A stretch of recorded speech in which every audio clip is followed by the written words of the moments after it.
Do you know any French words? Petit peu. Petit peu. Merci beaucoup. Bonsoir. Bonsoir. Nous sommes Linkin Park, which would be we are Linkin. Yeah. Linkin Park, yeah. So if you want to try it on stage. Yeah. Son. Son. Nous sommes. Some? Yeah. If you say I am, it's je suis, but we are, it's yeah, nous sommes. So, pardon me? And a. Yeah. A or. That was a setup. That was a Canadian. That was a setup. I know. Hey. So basically hanging out within the most rock and roll setting of all times. Yeah. Here with Medieval. It's medieval. It's like like goth rock and roll thing going on. so basically first question, what do you think of our log cabin backstage? It's very weird. I love it though. It's because it's very comfortable, and you don't forget. You don't forget venues like I this. thought I was going to be in like the worst trailer in the world because typically when we play these outdoor festivals, everything's set up for, like camping style, temporary. So when we drove up to the Fairmont Hotel, I was, you could say I was mildly impressed with the accommodations. Because you mentioned camping and having a pretty rough weekend. The fans are camping and but they're ready for you guys, and it's So everyone attending the festival doesn't get to stay here at the Fairmont? some of them, but it's a really really minimum. I was thinking there's probably a group of people who like book their rooms here like the second that like they can't, right? Like the second they're available. Yeah, and I'm pretty sure if you want to book for next year's festival, you got to do it now. That's pretty much how it works. Call my travel agent tonight, right after we get off stage. Excellent. So you guys have been touring with the latest album. I work at the radio station. We've been running when Till It's Gone. When we got the record, we're like, oh man, they brought the guitars back big time with it was really loud, and we weren't sure how we would do on the radio, but it did very well for you guys. So how do you feel about that new record and playing it? Because I know tonight's a festival show, so maybe not as much as the new stuff, but how do you feel about the new stuff and playing it in front of the fans? Well, I think when we made the record, that part of the idea was that, we really we felt like there wasn't as much louder, heavier rock stuff to even listen to. I mean, there's there are bands doing it. It's just that there was a certain like flavor of it that in particular I was like looking to listen to, and I couldn't find what I wanted to hear. And I ended up going back into my a lot of my old favorite records from when I was younger, and I in particular like bands like Refused and Helmet. And then bands, who we got a chance to play, we've had chances to play with and collaborate with, like System of a Down, Rage Against the Machine, and it's been it was a fun ride. Like we got to have Paige from Helmet, Darren from System, Tom Morello on the record. We also got to have Rakim, who's like one of my favorite rappers of all time, on the record, and kind of mash up kind of take ourselves back to the types of music that got us inspired to be in a band in the first place, So that is to say, to bring that like freshness to it without rehashing those actual sonic elements. Like we didn't want to make a record that sounded like an old record. We wanted to make a new record, a new sounding record, but just have this, energy and excitement and then like a heaviness to it.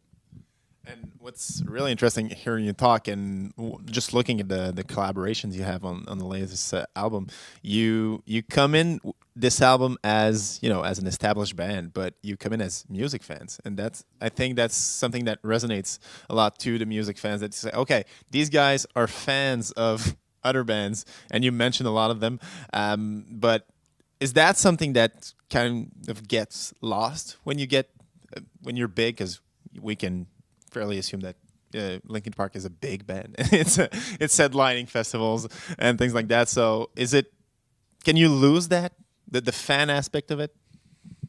I don't think the guys in our band lose that because we're just obsessed with music, new stuff, old stuff, art, right? Culture, anything that's going to excite us. And as Mike pointed out, what's cool about the hunting party is the ethos of it was really putting ourselves back in the spirit of like that kid that picks up an instrument when he's 13 because he has to learn it and has to play it. And so there was kind of that youthful exuberance that we brought into the creative process of just loving playing every day. I think like I played guitar, like obviously this record is very guitar driven and our previous records weren't as much so. And I remember on this record like playing guitar every day. So hopefully people who really love the record, like part of it is that they can hear how much we loved making it. You know, I'd say one of the stories that I love, I think is just so, it illustrates so well that evolution. And like you said, like, you know, there is a way to kind of go into the studio and make an album because, you know, you feel like you should, or because you like I feel like there have been times for us when we go in with the attitude of like, let's experiment. Like, we really want to try something different or learn something and whatever. And this one had that to it. But I think one of the most definitive things about the record was like in the beginning, we talked about what the record could be. And I remember Brad was like coming from a place of like, I'm going to just kind of go with you on this one. And he said we both acknowledged this later on, that there was a day when I walked in the studio and he was already playing guitar to one of the tracks. And then I came in, I was like, cool, like, it sounds like you're already getting started. Like, do you want me to record, you know, are we doing the solo section? Do you want to do this song or a different song? He's like, can I just play? Like, let me just play I just want to play. And it wasn't about recording anymore. That day I walked in and it was like, I'm having fun. I want to just have fun. And that was like, kind of a wow. It's, you know, it's one of those subtle moments that kind of define the record. That is not actually like having fun making a record is something we always do. It's like what version of it, you know, is the one that we're like really, you know, kind of like into. I won't say focused on, because at its best, like, you're not focusing on having fun. It's just what's happening, you know? Excellent. And you mentioned the bands and the, you know, bands that after a while you put in a record, and you put in a record not because you feel you have to, but because you feel like it. You know, not because you feel like you have to. And you mentioned Refused, and they're going to be on they're on tomorrow, and they sucks because I wanted to see them so bad. I would have been, if they had played at noon today, I would have been here at 11. The good news is there's literally, I just talked to management, there's one room left at the chateau, and you can just sleep here tonight. You don't have to be anywhere tomorrow. And then you can see the Refused. Solved. Amazing. Wow, excellent! And they're putting out a new record, and they're putting out a new song after like 15 years. So it's interesting that I think that right now the state of the music industry, and everybody's saying it's done, and there's nobody's selling records anymore. But you're still doing it. Bands are still doing it, and you know, maybe it's not for going for the big bucks and going for the big paycheck anymore. But still, the kids are there. You're there. I think what's nice about it, and we talk about this often, is, you know, whether we're talking it like to a fan, or we're talking to like on like a music panel at something, like, it's not that, I mean, this was actually a bigger conversation like years ago. It's not that people are any less interested in music. I believe that they're actually more interested. I mean, I believe it plays a bigger part in people's lives these days than any time in the last 10 or 20 years. They definitely engage with the music in different ways. They're clearly not buying $20 CDs, which, you know, let's be honest, like, people talk about that.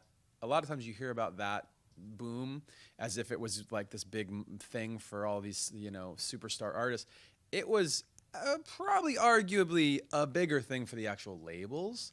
So for an artist, what's really nice for a band like Refused or upstart band, you know, right now, is that it is really easy and powerful for them to have a direct connection with their fans.